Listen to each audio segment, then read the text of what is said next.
Hi friends, அஸ்ஸலாமு அலைக்கும். Welcome to Parveen's gallery. நம்ம இன்றைக்கி ரோட்டு கடை சுண்டல் மசாலா தான் எப்படி செய்யலான்றது பார்க்க போகிறோம். ஃபஸ்ட்டு வெள்ளை பட்டாணி வந்து ஒரு 6 ஹார்ஸ் வந்து நல்லா தண்ணியில் ஊற வச்சிடலாம்.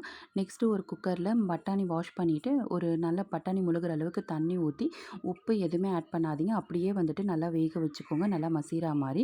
நெக்ஸ்ட்டு வந்து ஒரு பேனில் வந்து இந்த மசாலாவை சுண்டல் மசாலாவை கொட்டிட்டு அதையுமே கொஞ்சம் வந்து கரண்டியால் கொஞ்சம் மேஷ் பண்ணி விடுங்க. ரொம்ப மேஷ் பண்ணக்கூடாது, ஓரளவுக்கு சும்மா கரண்டியை வச்சே மேஷ் பண்ணுங்கள். மேஷ் பண்ணிவிட்டு நெக்ஸ்ட்டு 1/4 டீஸ்பூன் வந்து கரம் மசாலா, 1/2 டீஸ்பூன் மிளகாத்தூள், குழம்பு தூள் ஒரு 1/2 டீஸ்பூன் போட்டு தேவையான அளவு உப்பு ஆட் பண்ணி அதையுமே கொதிக்க விட்டுக்கலாம்.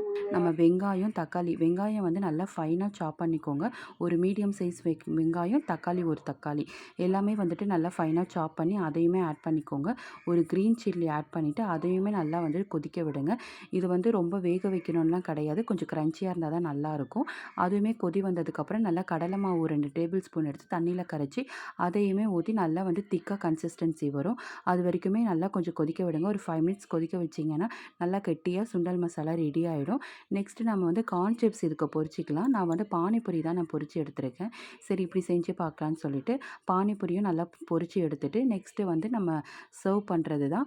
சர்வ் பண்ணுறதுக்கு பார்த்திங்கன்னா சுண்டல் மசாலா போட்டுட்டு நல்லா ஃபைனாக சாப் பண்ண ரா ஆனியன்ஸு, கொஞ்சோண்டு கொத்தமல்லி, பானிபூரியை வந்து நல்லா வந்து நொறுக்கி அதையும் வந்துட்டு ஸ்ப்ரெட் பண்ணிவிட்டு சாப்பிட்டிங்கன்னா ரோட்டு கடை சுண்டல் மசாலா ரெடி ஆகிடும். கண்டிப்பாக இதை ட்ரை பண்ணி பாருங்கள். ரொம்ப ரொம்ப சிம்பிளான ரெசிபி, ஆனால் செம்ம டேஸ்டியாக இருக்கும். கண்டிப்பாக ட்ரை பண்ணி பாருங்கள். நான் போடுற ரெசிபிலாம் உங்களுக்கு பிடிச்சிருந்ததுன்னா சப்ஸ்கிரைப் பண்ணிவிட்டு பாருங்கள்.